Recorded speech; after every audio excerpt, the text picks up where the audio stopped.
श्री सीतारामचंद्र भगवान की जय। श्री हनुमान जी महाराज की जय। अतुलित बलधामं हेमशल्लाभदेहं धनजवन कृशानुं ज्ञानिनामग्रगण्यं सकलगुणनिधानं वानराणामधीशं रघुपतिप्रियभक्तं वातजातं नमामि। आदम्बतारणं दातारं सर्वसम्पदामं लोकाभिरामं श्रीरामं भयभयो नमः। रामाय रामभद्राय रामचन्द्राय वेदसे रघुनाथनाथाय सीतापते नमः।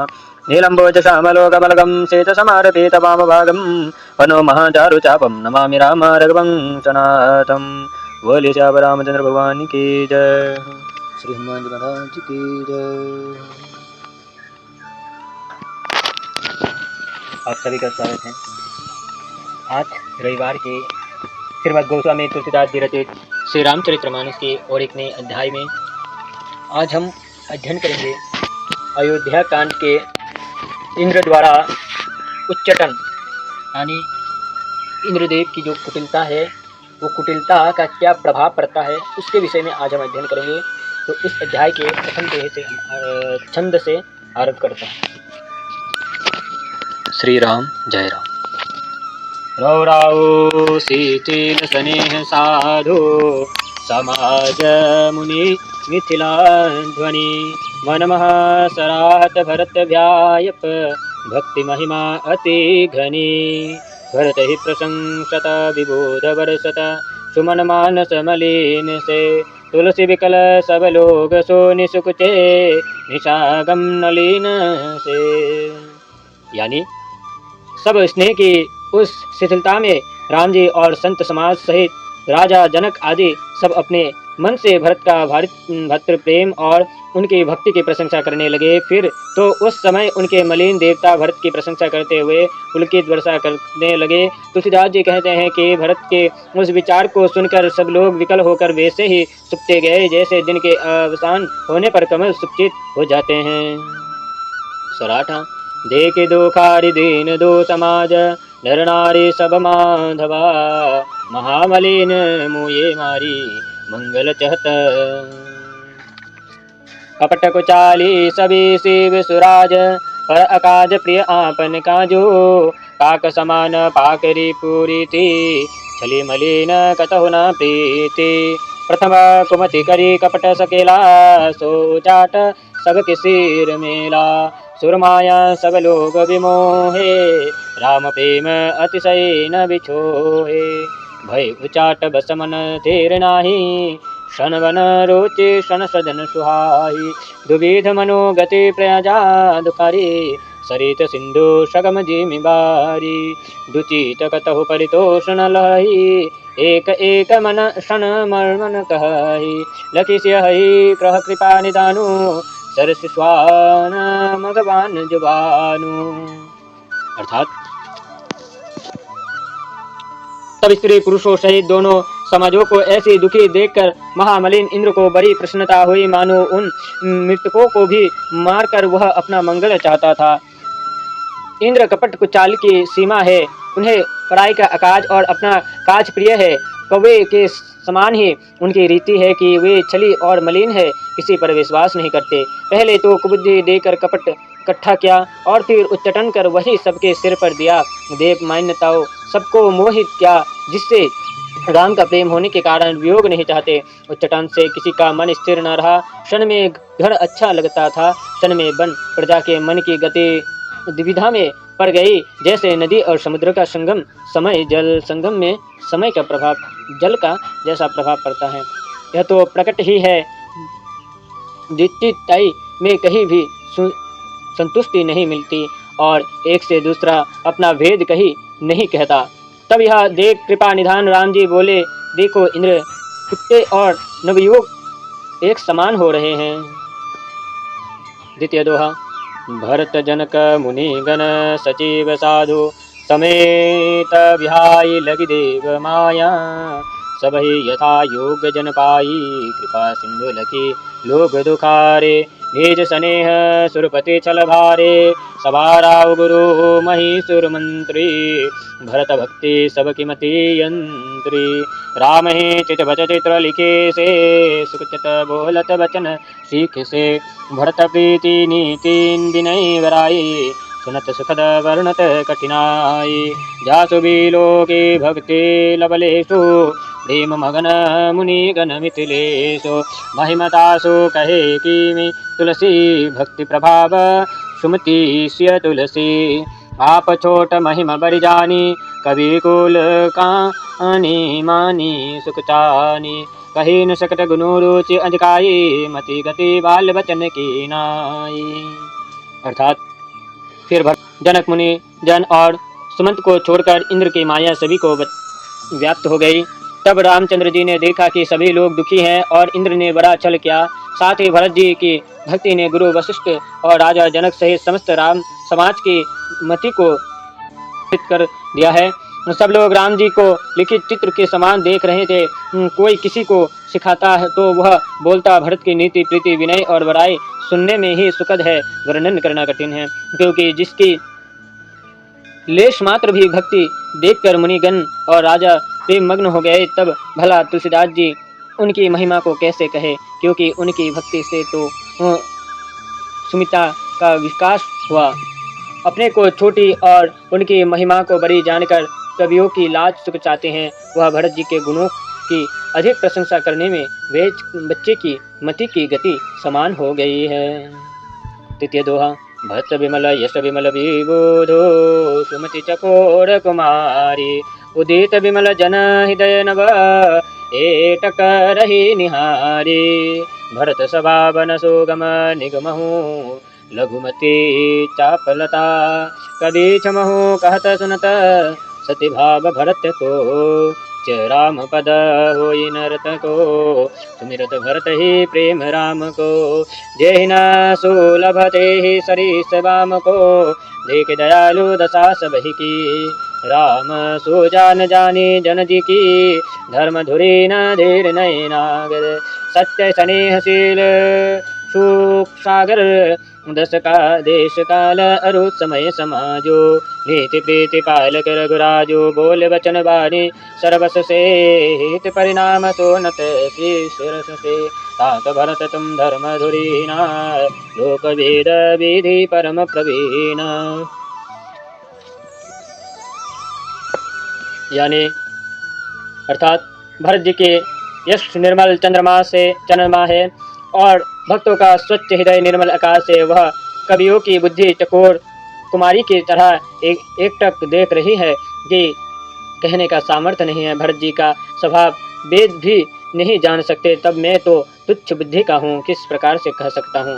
भरत जी का सतिभा कहने सुनने में राम जानकी के चरणों में कौन प्रेम न करेगा। भरत जी और राम जी के प्रेम का स्मरण करते हुए जो राम जी के चरणों का अनुरागी न हो, उसके समान अभाग्य कौन है।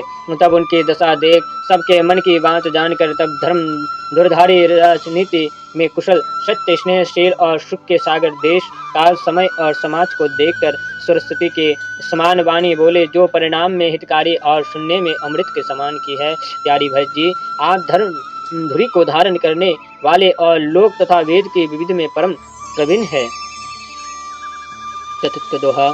कर्म वचन मानस विमल तुम समान तुम तात गुरु समाज लघो बंधु गुण को समय की कही जात जान होता तरीन कुल रीति सत्य सिंधु पीतु किरीति प्रीति समय समाज लाज गुरुजन की उदासीन हित अनहित मन की तुम ही विविध विदित सब ही कर मुर्म आपन मोर परम हित धर्मो वो ही सब भांति भरोस तुम्हार तदति कहो अवसर अनुसार तात तात बीन बात हमारी केवल कुल गुरु कृपा सुधारी न तरु प्रजा परिजन परिवारो हम ही सहित सब होत दुखारो जो बीनु अवसर अथव दिनेशु जग के ही कहो न होई कलेशो तसोत्पात तात विधि किन्हा भुवन मिथिलेश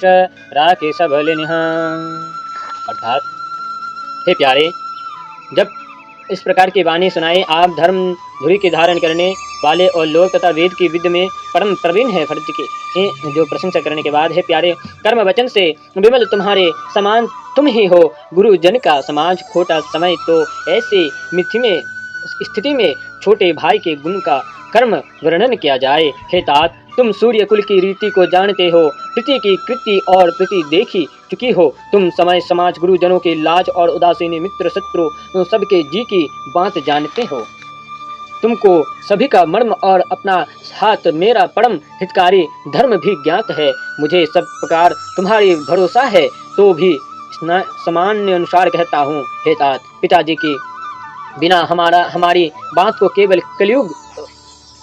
कुलगुरु वशिष्ठ जी की कृपा ने ही सुधारी है, नहीं तो प्रजा प्रवासी कुटुंब और हमारे सहित सभी महान कष्ट पाते।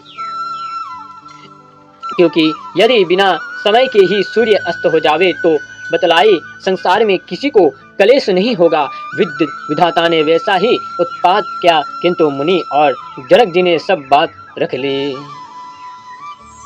षष्ठम दोहा। राज काज सब लाज पति धर्म धरी न धान धाम, गुरु प्रभाव पाल ही सब ही भल हो ही परिणाम।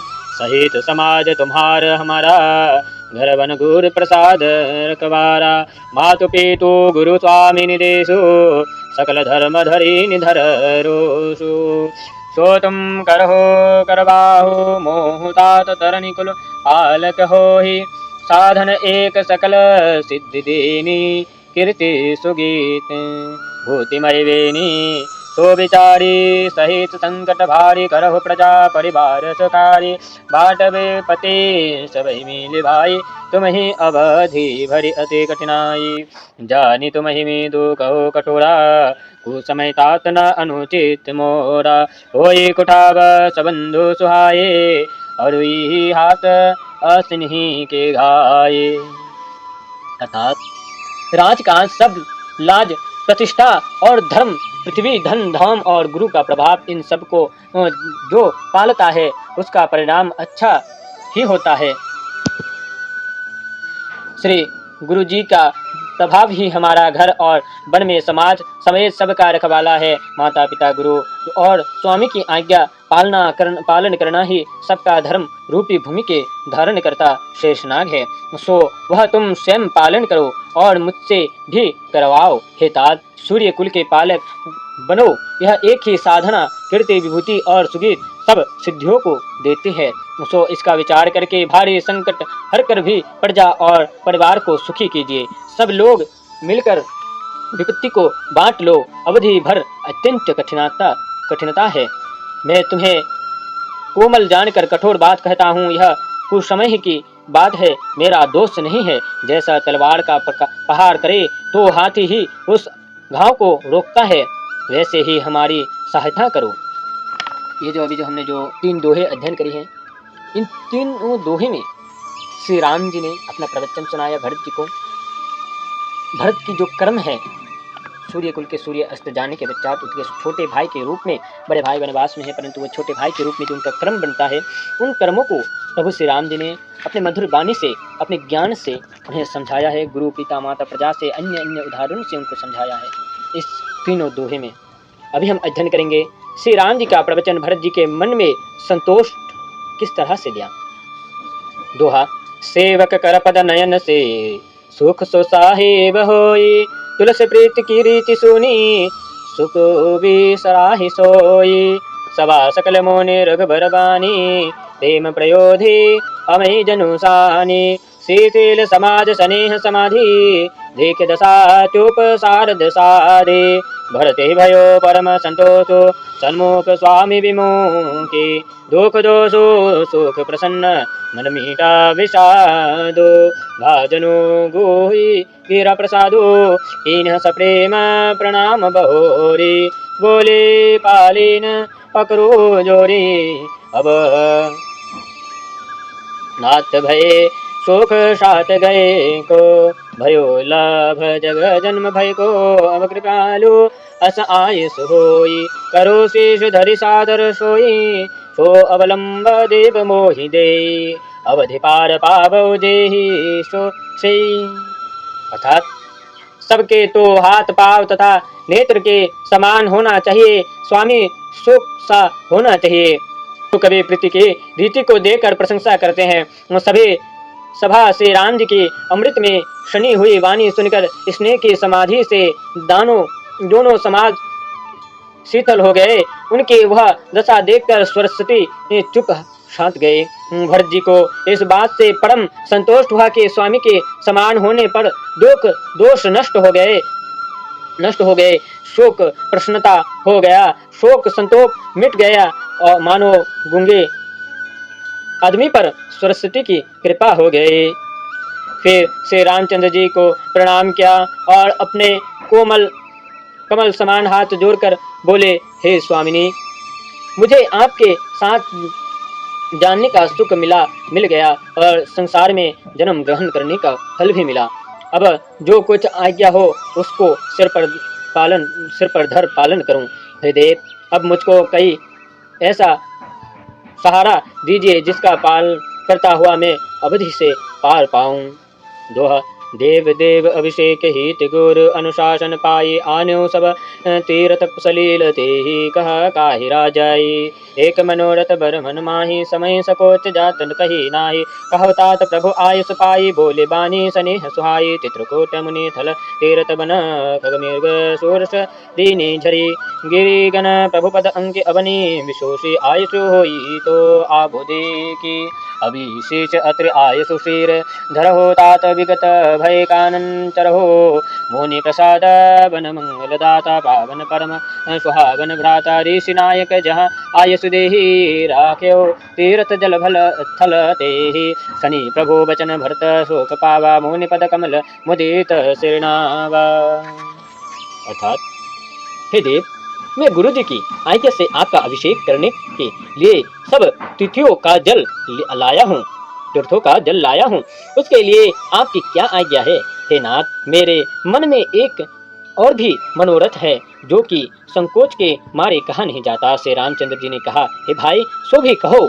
तब प्रभु की आज्ञा मिलने पर भरत जी ने भरी सुंदर वाणी बोले, चित्रकूट में मुनि जनों के पवित्र आश्रम है, जहाँ तीर्थ खग मृग सरोवर नदी वन झरने तथा पहाड़ों के समूह है। वह भूमि प्रभु के चरण कमलों से अंकित है। यदि आज्ञा हो तो मैं देख जाऊं। श्री रामचंद्र जी ने कहा, अवश्य, आप अत्र जी की आज्ञा को मस्तक पर चढ़ाकर निस्संदेह वन में विचरण करो। मुनि के प्रसाद यह वन पावन सुहावन है। ये ऋषि राज जिससे स्थानों आज्ञा दे इन तीर्थों के जल को वही स्थापित कर देना। श्री रामचंद्र जी की इस वचन से भरत जी परम सुखी पाया और वे चरण कमलों में सिर झुका लिया। ये थी राम जी की प्रवचन को सुनकर भरत जी के हृदय और उनके मस्तिष्क को संतुष्ट देने वाली आज के परम पवित्रमय श्री रामचंद्र मानस के अध्याय समाप्त होते हैं। श्री राम जी का प्रवचन भरत जी के मन में संतुष्ट तक पुनः रविवार को और एक नए अध्याय में प्रवेश करेंगे, जिसका नाम है भरत जी के मन में संतोष्ट भरत कृपा। श्री सीतारामचंद्र भगवान की जय। श्री हनुमान जी महाराज की जय।